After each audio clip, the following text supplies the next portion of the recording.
Hello everyone, welcome to my channel. I hope you all are doing great. अभी हाल ही में आपने एक न्यूज़ सुनी होगी। कुछ दिन पहले एक न्यूज़पेपर में कट आया था कि जो आपके 10th और 12th के बोर्ड एग्ज़ाम हैं उनका पैटर्न जो है वो चेंज होने वाला है।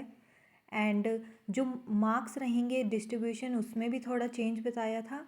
एंड जिस तरीके से पैटर्न होगा सीरीज़ के बारे में हमने काफ़ी कुछ उसमें बताया हुआ था और काफ़ी जो कन्फ्यूज़न भी क्रिएट हुई थी। तो चलिए जानते हैं कि ये पूरी न्यूज़ जो है वो एक्चुअल में है क्या, और क्या ये बेनिफिट रहेगा इसका, या फिर हमें उससे जो है कोई ना कोई नुकसान होने वाला है। तो चलिए स्टार्ट करते हैं। सबसे पहले कुछ दिन पहले हमें एक न्यूज़ मिली थी कि जो एचपी बोर्ड है उसने +2 और 10th के जो बोर्ड एग्ज़ाम हैं उसके पैटर्न में चेंज किया है। काफ़ी ईयर्स के बाद जो है ये चेंज हुआ है। जैसे कि आपको लास्ट ईयर पता था कि एमसीक्यूज़ जो हैं ओएमआर शीट में हुए थे, जबकि उससे पहले वाले ईयर में ऐसा कुछ नहीं था।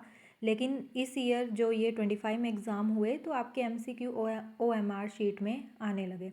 इस बार जो चेंज ये करने वाले हैं 2026 के बोर्ड एग्ज़ाम में, वो ये बोला गया कि आपके जो सीरीज़ हैं उनको ख़त्म नहीं किया जा रहा है। मतलब ये नहीं है कि आपकी सीरीज़ नहीं आएंगी, बट द फैक्ट इज़ कि आपके जो क्वेश्चंस हैं वो जम्बल्ड होके आएंगे। फॉर एग्ज़ाम्पल, अगर सीरीज़ ए में क्वेश्चन जो है वो 5th नंबर पे है, वही सेम क्वेश्चन जो है वो सेकंड सीरीज़ में बी सीरीज़ में हो सकता है 10th क्वेश्चन हो, और सी सीरीज़ में हो सकता है वो 11th क्वेश्चन हो। तो आप समझ सकते हो कि किस तरीके से जम्बलिंग होने वाली है। क्वेश्चन जो हैं वो ऑलमोस्ट सिमिलर होने वाले हैं, हमें ये बोला गया है। एंड सिर्फ ये होगा कि क्वेश्चन जंबल होके आएंगे, मतलब एक क्वेश्चन दूसरी जगह पे होगा, दूसरा क्वेश्चन तीसरी जगह पे होगा, तीनों सीरीज़ में अलग अलग करके क्वेश्चंस आएंगे, लेकिन जो क्वेश्चंस होंगे वो ऑलमोस्ट सिमिलर रहेंगे। अभी तक ये बताया। एंड सेकेंड थिंग जो हमें इस बार बताई गई है 26 के लिए, कि आपके जो एमसीक्यू हैं 20% एमसीक्यू रहेंगे, और जो एमसीक्यू आप पहले अपनी आंसर शीट में लिखते थे वो अब आंसर शीट में नहीं लिखे जाएंगे, वो ओएमआर शीट में ही आपको फिल करने पड़ेंगे, ताकि डिजिटली जो है वो एक एक्यूरेट जो हमारे पास मतलब एक्यूरेसी के साथ रिज़ल्ट आए। तो इसके लिए ये कदम जो है इन्होंने उठाया है कि 20% एम सी क्यूज़ पे डिपेंड रहेंगे, एंड नंबरिंग जो है क्वेश्चंस की वो डिफरेंट कर देंगे। एंड थर्ड थिंग जो ये बोली गई है कि ये चीज़ इसलिए की गई है ताकि जो लेवल है आपके एग्ज़ाम्स का वो सेम रहे। क्योंकि आप सभी को पता है, वैसे तो अगर देखा जाए तो जो ये बोलते हैं कि हमारी सीरीज़ डिफ़िकल्ट थी, हमारी सीरीज़ टफ़ थी, हमारी सीरीज़ इजी आई थी, ए बी सी में से बी ज़्यादा डिफ़िकल्ट थी, सी ज़्यादा डिफ़िकल्ट थी। तो ये सारी चीज़ें जो हैं हमारी मेंटली जो ये बोल सकते हैं कि हमारे सिर्फ दिमाग में है ये सब, कि ये इजी है, ये टफ़ है, ऐसा कुछ नहीं होता है। अब काफ़ी बच्चे ये बोलेंगे कि नहीं ऐसा होता है या कुछ भी। तो देखिए, अगर आपने मान लो पूरी बुक पढ़ी है, ठीक है, उसका फर्स्ट क्वेश्चन फर्स्ट सीरीज़ में आ गया, second same question second series में आया, एंड उसका थर्ड क्वेश्चन जो है थर्ड सीरीज़ में आया। तो ऐसा तो नहीं है कि आपने उस चैप्टर में से सिर्फ फर्स्ट ही पढ़ा था और सेकंड थर्ड नहीं पढ़ा था। अगर किसी ने ऐसा किया था तभी उनको बी और सी डिफ़िकल्ट लगेगी, क्योंकि उन्होंने तो पढ़ा ए वाला था। तो ऐसा कुछ नहीं होता है कि टफ़ या फिर इजी है, सिर्फ आपकी स्टडी पे डिपेंड करता है। क्योंकि जिन बच्चों ने कम्प्लीटली स्टडी की है, 100% दिया है, उनके लिए कोई भी ये टफ़ डिफ़िकल्ट नहीं है।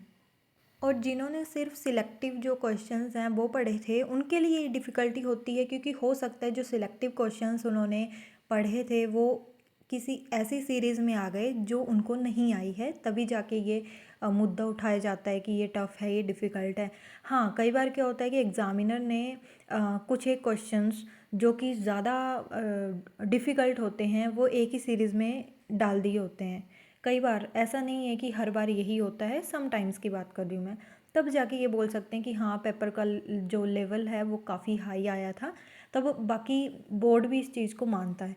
लेकिन अगर आप हर बार ये बोलोगे, हर एग्ज़ाम में यही बोलोगे कि ये टफ़ था, ये डिफ़िकल्ट था, तो ऐसा नहीं है, ये ईज़ी आया, तो ऐसा नहीं होता है। सिर्फ वो आपके दिमाग पे ये है कि नहीं, ये मैंने पढ़ा था, वो तो उस सीरीज़ में आ गया, तो सिंपल, ऐसा कोई है नहीं। तो इसी बात को क्लियर करने के लिए उन्होंने क्या किया है, एचपी बोर्ड ने इस बार तीनों सीरीज़ सेम रख दी हैं कि आएंगे सभी को सेम क्वेश्चंस, सिर्फ पैटर्न चेंज है। मतलब किसी को क्वेश्चन 5th आ गया, वो 10th आ गया है, 11th आ गया है, ठीक है। तो जम्बलिंग होके इस तरीके से आने वाले हैं। एंड इसका रीज़न भी यही दिया था कि सेम लेवल रहेगा कैंडिडेट्स के बीच। ऐसा नहीं होगा कि एक बच्चा बोलेगा मेरे को डिफ़िकल्ट है, दूसरा बोलेगा मेरे को तो बड़ा आसान पेपर आया था। तो इस चीज़ को ख़त्म करने के लिए उन्होंने ये पॉइंट जो है वो रखा हुआ है इस बार। एंड इसको इम्प्लीमेंट करने का रीज़न ये भी बताया गया था कि ट्रांसपेरेंसी बनी रहेगी एग्ज़ामिनेशन सिस्टम में, ठीक है। कि एक टाइप का ट्रांसपेरेंसी बनी रहेगी कि हाँ ठीक है, सभी को सेम चीज़ें हैं। तो अब जो बच्चा अच्छे से पढ़ा होगा वो तो कर लेगा, जिन्होंने कुछ भी नहीं पढ़ा है वो नहीं कर पाएंगे। तो इस टाइप की मतलब उन्होंने एक रीज़न दिया है कि ट्रांसपेरेंसी है। और तीसरा रीज़न ये भी दिया था कि अनफेयर नहीं होगा, ठीक है। अनफेयर का मीनिंग ये है कि ऐसा नहीं होगा कि ए सीरीज़ एग्ज़ामिनर ने ज़्यादा डिफ़िकल्ट डाल दी है और जो उस जिन बच्चों को ये आई है उनको प्रॉब्लम आएगी। तो इस चीज़ को भी ख़त्म करने के लिए उन्होंने जो है वो ये सिस्टम इस बार बनाया हुआ है। लेकिन ऐसा नहीं है कि डायरेक्ट आपको 26 में ही ये आप पे ट्रायल होगा। उससे पहले जो है एक ट्रायल जो है वो किया जाएगा, जस्ट बिकॉज़ कि फ़र्स्ट टाइम ये इम्प्लीमेंट किया जा रहा है। तो कैसे ये होने वाला है, किस तरीके से कंडक्ट करवाया जाएगा और क्या ये सक्सेसफुल है या नहीं, तो इसका जो एक ट्रायल है वो पहले लिए जाएगा। आफ्टर दैट ही आपको 2026 के जो बोर्ड एग्ज़ाम है उसमें इम्प्लीमेंट होगा। लेकिन अगर हम ये सोचें कि अगर सारे क्वेश्चन पेपर जो हैं वो सेम आ रहे हैं, ठीक है। मान लो सीरीज़ ए बी सी भी आ रही है, लेकिन उसका फ़ायदा क्या है फिर?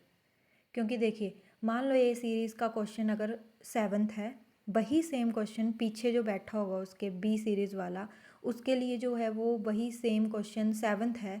तो चीटिंग करने में तो उनके लिए ईजी रहेगा, क्योंकि उसने सिर्फ क्वेश्चन नंबर ही चेंज करना है, बाकी तो कंटेंट सेम रहेगा। तो मेरे अकॉर्डिंग तो ये थोड़ा सा जो है वो गड़बड़ होने वाली है, क्योंकि चीटिंग इसके लिए ट्रांसपेरेंसी तो इन्होंने बोल ली है, लेकिन वो बच्चों के अकॉर्डिंग तो हो जाएगी। लेकिन इससे जो है वो या तो फिर जो वहाँ पे एग्ज़ामिनेशन का पूरा सिस्टम है वो प्रॉपर तरीके से सेटअप होना चाहिए, प्रॉपर कैमराज होने चाहिए, प्रॉपर इन्विजिलेटर जो हैं वहाँ पे काम करने चाहिए, सुपरिटेंडेंट अच्छे से काम करने चाहिए, तभी जाके ये सक्सेसफुल होगा। अदरवाइज़ ज़रा सी भी अगर कहीं पे ढील हुई तो चीटिंग के चांस जो हैं वो काफ़ी होने वाले हैं इस तरीके से। क्योंकि सभी जितने बच्चे बैठे हैं उन सभी के अगर क्वेश्चन सेम आते हैं, सिर्फ क्वेश्चन नंबर चेंज होगा, तो ये बच्चों को कोई बड़ी बात नहीं है। उन्होंने सिर्फ 7 क्वेश्चन को 10th ही लिखना है, बाकी कंटेंट तो आगे वाले का या पीछे वाले का सेम रहेगा, ठीक है। तो अब जो ऑनेस्ट बच्चे हैं वो तो अपना आराम से पेपर देंगे, लेकिन जो बच्चे थोड़ा सा गड़बड़ पढ़ के नहीं जाते हैं और चीटिंग पे डिपेंडेंट हैं, उनके लिए थोड़ा सा ये एक होने वाला है कि नहीं, हम तो चीटिंग के भरोसे जाएंगे। तो अब देखते हैं कि और क्या। अभी तक तो जितनी बातें हमें पता चली हैं वो मैंने आपको क्लियर कर दी है। अब ये इम्प्लीमेंट कब होगा, क्योंकि इम्प्लीमेंट आपको पता है एकदम से नहीं किया जाता है कुछ भी, पहले ट्रायल लिया जाता है।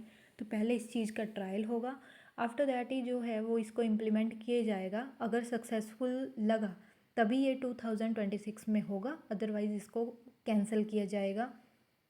सो अकॉर्डिंग टू मी तो मैंने पूरा एक्सप्लेन कर दिया कि क्या चीज़ हो सकती है, क्या कॉन्सिक्वेंसेस हो सकते हैं। बाकी गवर्नमेंट ने क्या सोच के ये चीज़ बनाई है वो पूरा एक्सप्लेन हो जाएगा, हमें पता लग जाएगा कि इम्प्लीमेंट करने का मेन रीज़न जो इन्होंने पॉइंट बताए हैं क्या ये सक्सेसफुल हैं या नहीं हैं। एंड आपको क्या लगता है कि ये जो सिस्टम अभी तैयार कर रहे हैं, इम्प्लीमेंट करने की कोशिश कर रहे हैं, क्या ये चीज़ जो है वो सही है, या इसके कोई और जो हैं वो आपको डिसएडवांटेजेस नज़र आ रही हैं? तो वो मुझे कमेंट बॉक्स में बताएं, हम शेयर करेंगे कि आपको इसमें एडवांटेज क्या लग रही हैं और डिसएडवांटेज क्या लग रही हैं। तो मैंने आपको अपनी तरफ से दोनों चीज़ें बता दी कि एडवांटेज क्या हो सकती हैं और क्या होने वाली हैं, एंड डिसएडवांटेज क्या रह सकता है वो भी मैंने आपको यहाँ पे अपनी तरफ से बता दिए है। ये मेरे पॉइंट ऑफ व्यू से दो मैंने आपको शेयर कर दिए। आपके क्या पॉइंट ऑफ व्यू हैं इस पूरे सिस्टम के बारे में, तो आप वो मुझे अपनी तरफ से शेयर करें। And for more update subscribe to my channel. Thank you so much. And अगर इससे रिलेटेड कोई और न्यूज़ हमारे सामने आती है तो वो भी आपको अच्छे से एक्सप्लेन करके बता दी जाएगी। सो तब तक के लिए bye bye, thank you so much.